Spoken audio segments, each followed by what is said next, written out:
सर्वकर्माणि मनसा सन्न्यस्यास्ते सुखं वशी नवद्वारे पुरे देहि नैव कुर्वन्न कारयन्। हमारा शरीर एक घर है जिसे 9 द्वारों वाला माना गया है। 9 द्वार जैसे 2 आंखें, 2 कान, 2 नाक के छेद और इत्यादि। इन्हीं 9 द्वारों के जरिए हम बाहर की दुनिया से डील करते हैं। दुनिया का कोई भी काम बिना इन 9 द्वारों के पॉसिबल नहीं है दोस्तों। इसी घर में रहता हुआ सांख्य योग वाला सन्यासी देखने में तो हम सबके जैसे सारे काम कर रहा है, लेकिन अंदर से वो एकदम अलग है। उसके अंदर का सब कुछ भगवान से जुड़ चुका है और इसीलिए वो असल में कुछ नहीं कर रहा। वो कर्म में अकर्म को समझ चुका है। खुद को बस जैसे एक माध्यम मान के वो परमात्मा का काम कर रहा है। न कर्तृत्वं न कर्माणि लोकस्य सृजति प्रभुः न कर्म फल संयोगम स्वभावस्तु प्रवर्तते।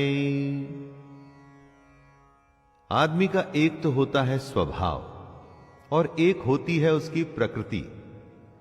प्रकृति का जैसा असर आपके स्वभाव पर पड़ता है, आप वैसे ही बर्ताव करते हैं।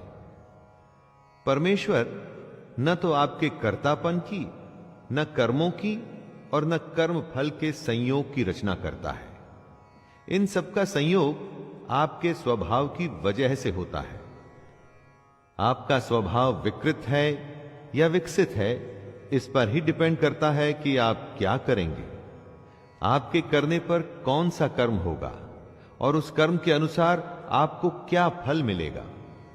इस सब के लिए खुद को ही जिम्मेदार मानिए दोस्तों।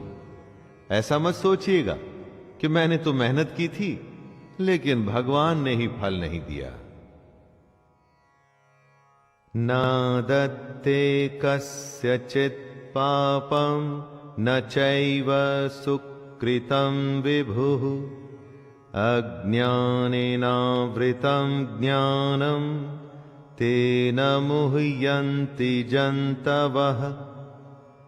सब कुछ हमारे अंदर है, बस उसे हमारे सामने लाने की देरी भर होती है।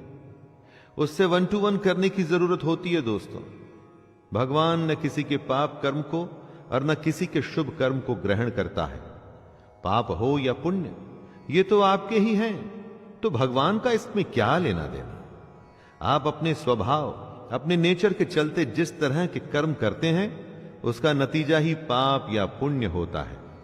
आपके खुद के अंदर ज्ञान है, लेकिन वो अज्ञान के द्वारा ढका हुआ है। उसी के चलते सारे बुरे काम होते हैं।